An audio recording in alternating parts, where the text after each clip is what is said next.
Olá, seja bem-vindo, seja bem-vinda ao nosso canal, dando continuidade no vídeo 2 do volume 6 sobre Subledger Accounting. Fique conosco.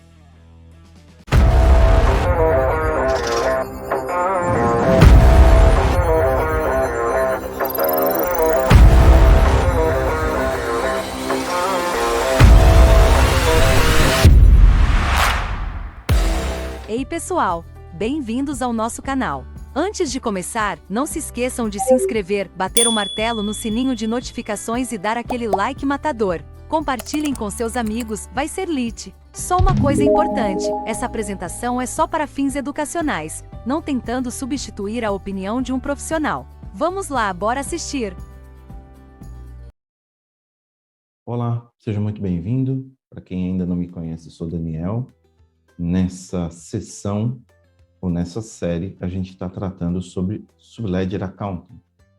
Eu vou dar uma retomada no que a gente falou no vídeo 1. É importante você dar uma assistida no vídeo 1.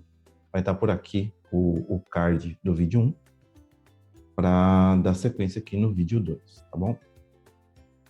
Quando a gente falou do vídeo 1, a gente falou do SLA, o que era, o mecanismo contábil aqui para você poder fazer as suas iterações, as suas modificações, as suas regras de comportamento contábil.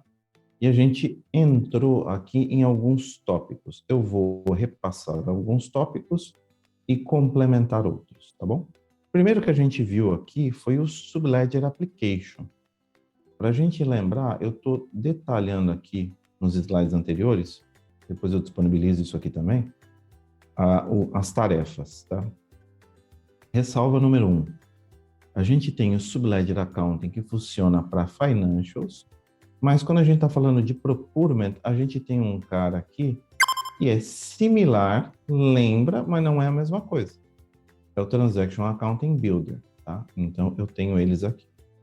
Essa tarefa que eu estou mostrando, que seria o Subledger Application, lembra que eu comentei?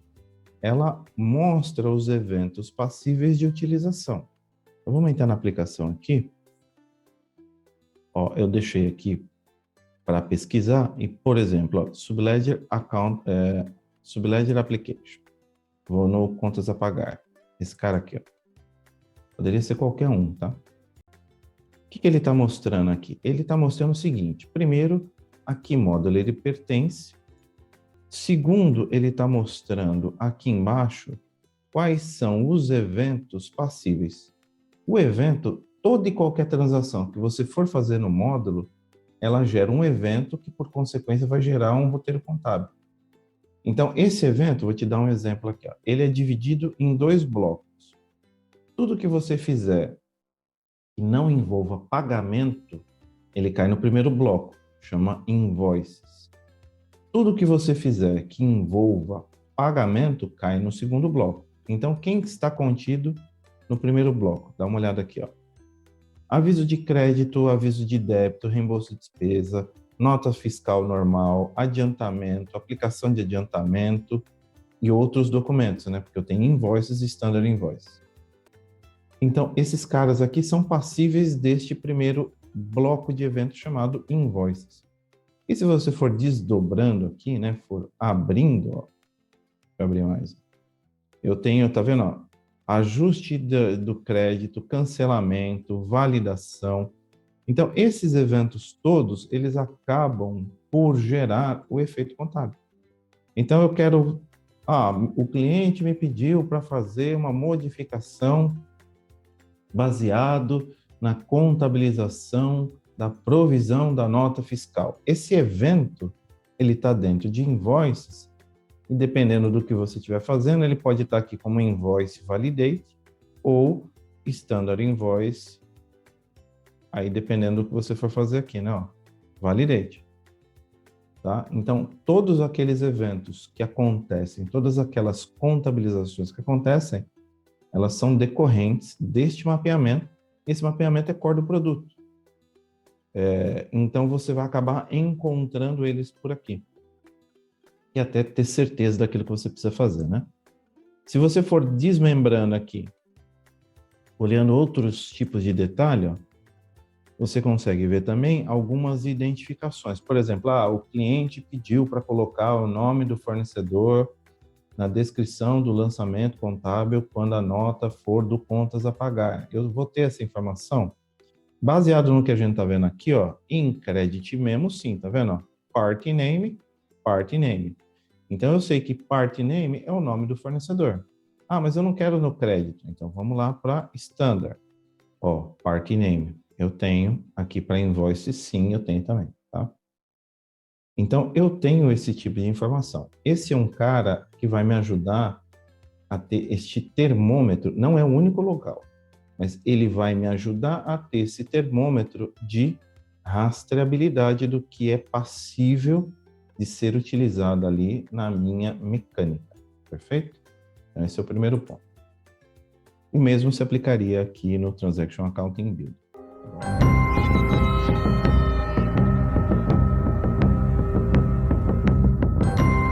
Quando a gente vai para o segundo ponto aqui, ó, Subledger Accounting Option, eu acabei pulando para o terceiro, mas eu vou falar do segundo. Esse cara aqui, ó, vou colocar ele aqui, ó. Ele também tem, tá vendo? Para cada um dos módulos. Então, essa mecânica você vai ter que fazer para esses módulos ou aqueles que você tiver necessidade. O histórico padrão, basicamente, são para todos, não tem como fugir. No seu projeto, pode ser que aqui você só tenha um caso, porque não vai ter mais de um livro, provavelmente. Aqui, deixa eu pegar o US One Primary Ledger.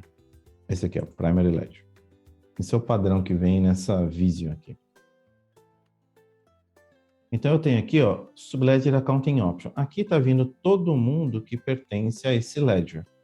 Como eu estou falando para você de contas a pagar, deixa eu procurar aqui, ó, Payables. Está aqui. O Subledger Accounting Option, ele é fundamental, porque algumas vezes você vai falar assim, poxa, eu fiz a regra, mas não está funcionando. O que aconteceu, Daniel? Será que eu perdi algum ponto? Será que você esqueceu alguma coisa?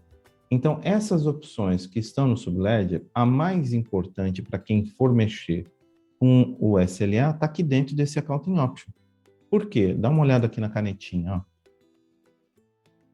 Porque aqui em cima, você está vendo? Ó, General Ledger Journal Entry Summarization. Ou seja, ele está te perguntando o seguinte, como é que eu devo agrupar os lançamentos contábeis? Quando você pede para ele ou deixa que ele faça sumarizado por período na contabilidade, você não vai ver detalhe daquele lançamento. Ele está sumarizando, ou seja, ele está totalizando. Então, você não vai conseguir ver, por exemplo, as descrições da nota fiscal, do fornecedor, tipo da nota, porque ele está sumarizado. Para você poder ter este detalhe, você vai ter que mudar isso aqui para, eu preferencialmente utilizo esse cara aqui, ó, agrupado por data contábil, porque ali dentro, sim, ele vai conseguir agrupar o lote de acordo com o dia que aconteceu a transação, o evento, mas eu tenho a permissão de aplicar as modificações que eu fiz do SLA e elas virem abertas. Então, toma cuidado quando você for fazer a sua definição, para você rever este ponto aqui. De preferência, este cara aqui, ó. Agrupar por data contábil, tá? Agora eu entendi! Tá? Não sumarizar, totalizar, tá? E aí tem uma pequena diferença para cada um deles aí, vocês dão uma olhada aí. O que ele agrupa, aqui ele vai sumarizar por data contábil, aqui ele só vai agrupar, aqui ele totaliza. A mesma coisa vai acontecer aqui por períodos, tá vendo? Tem data e período. Então, eu costumo usar esse cara aqui. Lá no manual da contabilidade, ele dá alguns exemplos aqui de como é que funciona essa dinâmica aqui, tá bom? Lembra que a gente acabou de falar também dos eventos? Olha os eventos aqui embaixo, os eventos mestres, digamos assim, tá vendo? Ó? Credit Memo, Debit Memo, Expense, Invoice, todos eles aqui. O que ele está dizendo aqui para mim? Ele está dizendo que todos esses eventos, todas essas transações, elas vão ser transferidas para a contabilidade usando uma categoria chamada Purchase Invoices. Então, quando você localizar na bancada o seu lote contábil, você vai achar origem, contas a pagar, categoria, Purchase Invoices. Se fosse pagamento, como eu tinha dito para você, vou sair daqui, deixa eu achar Payments. Deixa eu ver se tem. Errou! Não tem, então vamos ver se ele está aqui dentro mesmo. Aqui para baixo. Ó, tá vendo eles aqui, ó? Pagamento com data futura, pagamento, reconciliação. Então, você vai ter ele com a origem contas a pagar, mas a categoria já é diferente, ó, porque trata-se de pagamentos ou reconciliação, tá? Então, eu tenho outros tipos de categorias aqui. Essas são categorias pré-definidas da aplicação, perfeito? Então, você vai ter isso para contas a pagar, para ativo fixo, para o fluxo de caixa, e por aí vai. No Transaction Accounting Builder, a mesma coisa. Eu vou trocar aqui, para você dar uma olhada aqui também. Ó.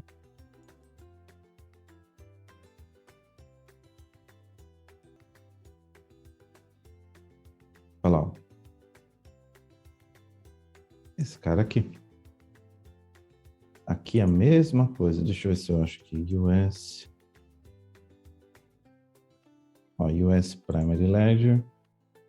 Aqui é Purchasing. Ó, a mesma coisa, só que agora eu estou em Procurement, tá? E tá aqui, ó, Purchasing. Lembra que aqui tem um detalhe adicional que eu mencionei, né? Que aqui eu indico qual é a definição da parte de Procurement que eu vou usar para este livro contábil. É aqui a amarração. No SLA de Financials não é aqui, é em outro local, tá? Mas aqui eu também tenho, ó, a origem, as categorias envolvidas e os eventos relacionados aqui, que estão parametrizados. Aqui é a mesma coisa, só que a gente sabe que a parte de Procurement não gera contabilização lá no contábil, com exceção da parte de empenho. Tirando isso, a gente não gera roteiro contábil aqui de compras direto para contabilidade. Ele vai para contas a pagar e do contas a pagar é que ele vai para o contábil, né? Tudo bem até aí? Então, esses são o segundo evento aqui, ó, do Subledger Accounting Option. Acho que eu não tinha mencionado. O que vale ressaltar aqui é aquele agrupamento de datas. Se você não fizer, pode ser que todo o exercício que a gente faça aqui no volume 4 ou no detalhe 4, ele se perca porque você está agrupando. E aqui a gente precisa dele detalhado. O 3 que a gente tratou seria este cara aqui, que é o Accounting Method. Lembra disso?